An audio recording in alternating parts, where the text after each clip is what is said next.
ask a question with an intention to understand the other person's reality. But don't allow the agreement to be broken, because the moment the agreement is broken, we do not have cooperation happening. If you don't have cooperation happening in a relationship, what do you have? Yeah, well, you've got resistance, but probably more accurately, what you're going to have is you're going to have somebody that you think you're cooperating with, and so they're in a boat with you. You think you're both rowing to shore, and while you're working your ass off rowing to shore, they're actually drilling holes in the bottom of the boat. If you don't have cooperation happening as a principle, then you've got someone drilling holes in your boat, right? So what's going to happen? Your boat's going to sink, right? Who likes to be on sinking ships? Not a good idea. Yeah, ships and giggles. We do not want ships and giggles to sink, right? So let's firstly look at what is cooperation. Now, we will get lots of, if I did ask this and pass the mic around, we get lots of definitions that would say things like, oh, it's working together. It's having a common goal. It's working on a project towards the same thing, right? And roughly, yes, that's true, right? But it seems like a stupid question. To me, cooperation's not very well understood by most people, right? So I want to go through and make sure that we're really clear on exactly what's involved in it. And there are 3 parts to cooperation, okay? So, cooperation's about working together. There's a common goal. That's all the normal responses. I used to think I understood it. So let's look at what these 3 ingredients are, all right? So, the first ingredient in cooperation is called a shared brightness of future. So, what does that mean? A shared brightness of future means, hey, look, over there. That thing in the future looks really cool. Would you like to work with me towards that thing? Yeah, you would? Awesome. Hey, let's work out what we're going to do in order to get there. So a shared brightness of future is based on agreements. The second ingredient in cooperation is a frequency of interaction. So let's say that we decide that we're going to build a business together. And we get together and we decide what the business is going to look like. And 12 months from now, we want to be doing this. And we agree that that's all going to be great. And then we don't meet for 8 months. What happens? How much progress have we made towards that bright future that we talked about 12 months down the track? Not a lot. So in order for cooperation to be occurring, there is to be a frequency of interaction. Are you with me so far?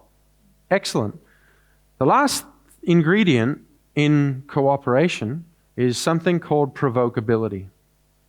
Now, is anybody familiar with that word, provocability? If you haven't done any work with me before, do you know what that is? No? Cool. We're going to spend some time talking about that today, okay?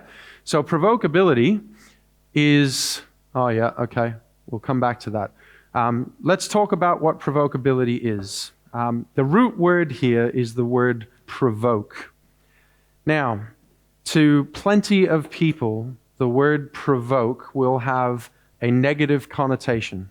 So raise your hand if that is you, if you sort of hear that word and immediately go, oh, hold on, I don't like that word, or that's not what I want to do, right?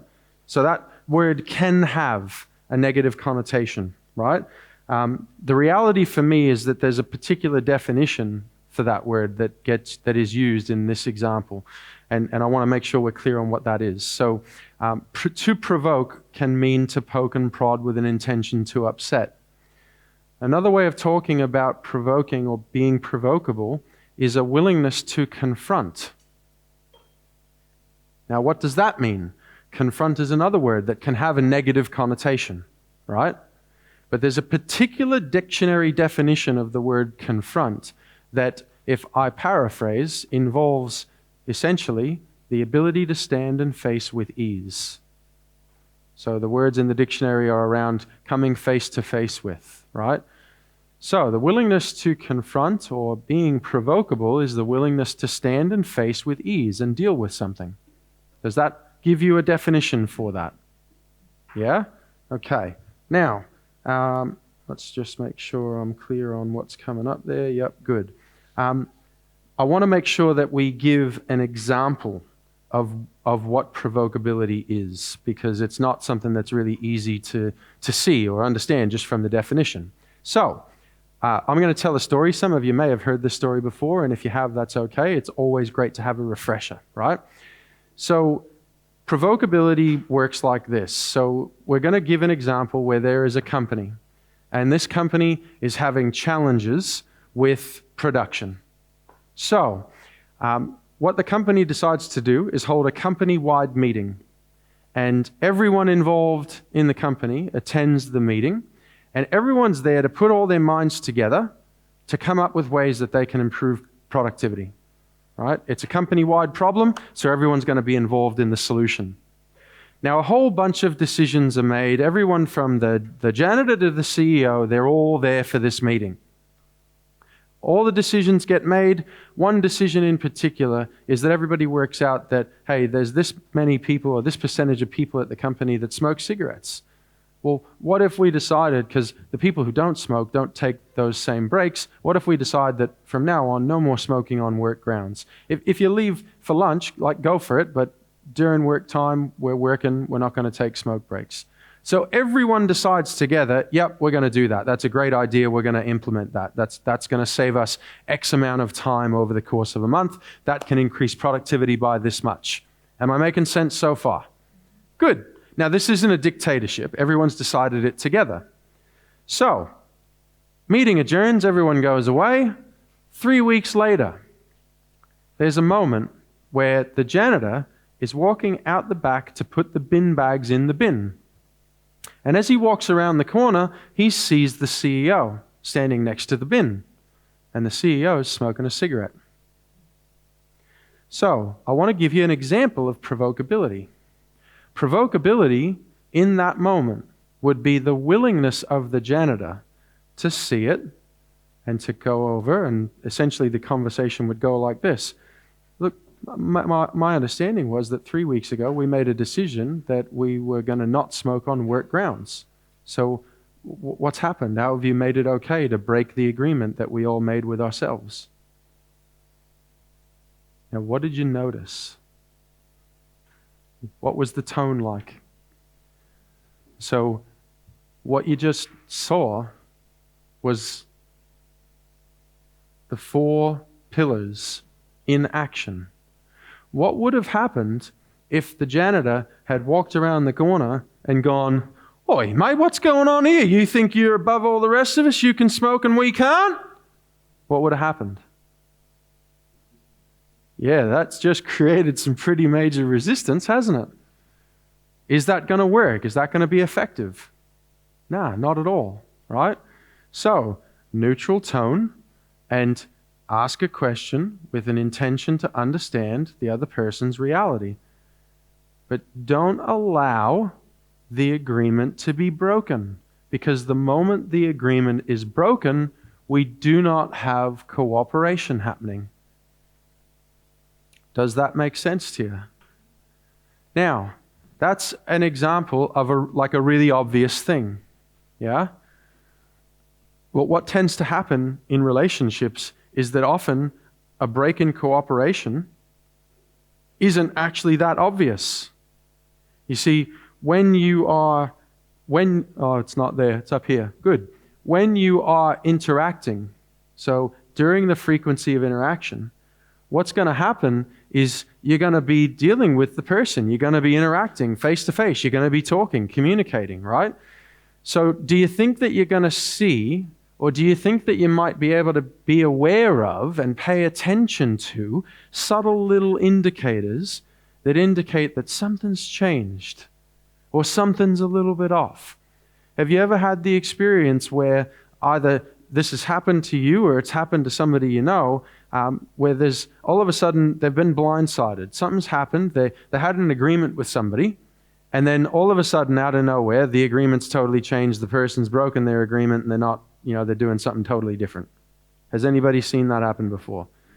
Okay, what do you think the chances are that there were indicators that that was going to happen, and they missed them? They didn't. They saw or felt something, and they just didn't ask about it. What do you think the chances are? Those chances it's near on guaranteed, isn't it? If anything like that's ever happened to you, I'm sure you can look back and go, oh, geez, you know what? I bloody knew this was going to happen. I saw it on this day 6 months ago. There was that particular look that they looked at me with when I asked them a question about this thing, and I knew in that moment that it was off. Who can relate to that? Right. So, what does this involve? This involves a total willingness to experience someone else getting upset.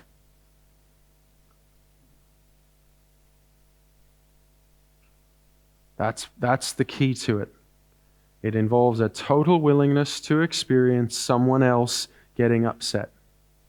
Getting upset with you, getting upset with the question you asked, getting upset with whatever it is that they might get upset with, right? Does this involve you having an intention to upset them? No, and the reason is because if you did have that, you're breaking the pillars of relationship, right? So that's not what we're talking about here, is it? What we're talking about is being totally willing to go, hey, look, I thought we had an agreement, we were going to do this. You've just done that, and that's not in line with our agreement. What happened? Neutral tone, all of the principles are being applied, and it brings it up. Now, does that create resistance or does it remove resistance? Hi, I'm Mike Irving. If you found this video valuable and you'd like to know how to explode your sales conversion rate and increase your revenue without using what many consider to be unethical or manipulative selling techniques, check out my Sales Skills Accelerator Masterclass. Click on the link in the comments below to learn how to generate sales more effortlessly than you've ever done before.